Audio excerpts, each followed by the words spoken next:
Republican and a member of the House Freedom Caucus, Congressman Ken Buck of Colorado. And the congressman joins me now. Congressman, thank you so much for being with me this afternoon. My pleasure, Ken. It's been really interesting to watch you on multiple occasions speak out so forcefully against the push to launch an impeachment inquiry into Joe Biden. You've also pushed back on the claim that January 6th inmates are being mistreated. Why have you been so vocal about all of these issues now? Well, Jen, we have really important issues facing this country. And as Republicans, we need to stay focused on the border. We need to stay focused on crime, particularly in urban areas. We need to stay focused on inflation. Those are issues that Americans care about, and they want to see a change in leadership in the White House as a result of those.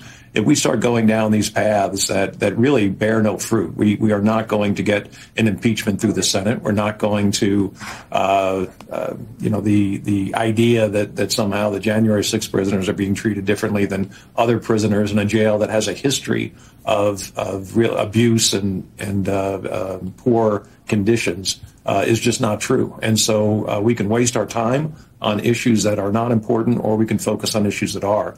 The reality is that the impeachment process is one that is going on right now.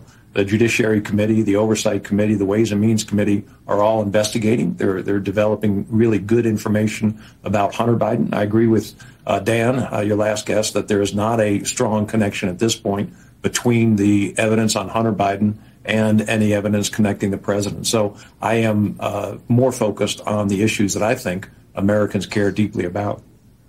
Well, perhaps Congressman Marjorie Taylor Greene, who you have been pretty vocal in pushing back on, is getting your message, because yesterday she posted, quote, this, quote, "Our country deserves for Congress to vote for an impeachment inquiry for very important reasons, not a rush impeachment vote." That is a bit of a shift in the timeline, a little bit of a pumping of the brakes on it. What did you make of that? Well, Marjorie filed impeachment articles of impeachment on President Biden before he was sworn into office more than 2.5 years ago. So the idea that she is now the expert on impeachment, or that she is someone who should set the timing on impeachment, is absurd. The time for impeachment is the time when there's evidence linking President Biden, if there's evidence linking President Biden to a high crime or misdemeanor. That doesn't exist right now, and it isn't really something that we can say, well, in February we're going to do this. It's based on the facts. You go where the facts take you.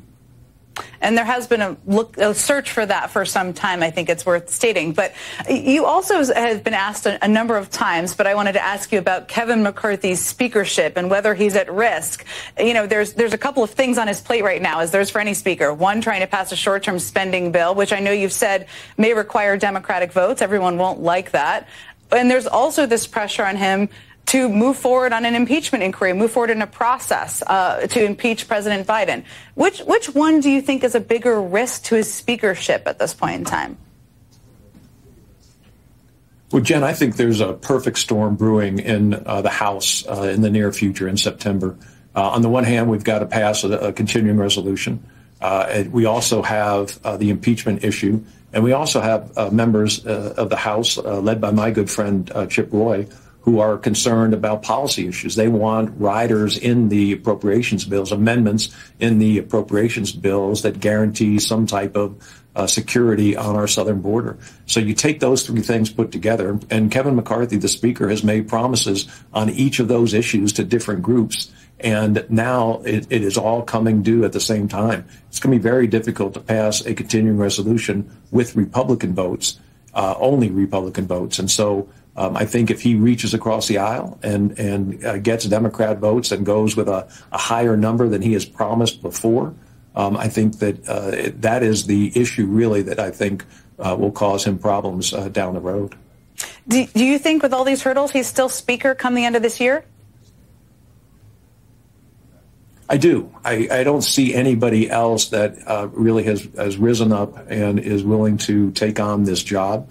Having a 5-vote majority you wouldn't wish that on your worst enemy in terms of being Speaker of the U.S. House. And so it is very difficult for him to operate the House in a way that keeps everybody happy. I think there will be challenges, but I don't see anybody stepping up and say, I'll take Kevin's job. So I think that's really what saves Kevin is the lack of enthusiasm on anybody else to do the job.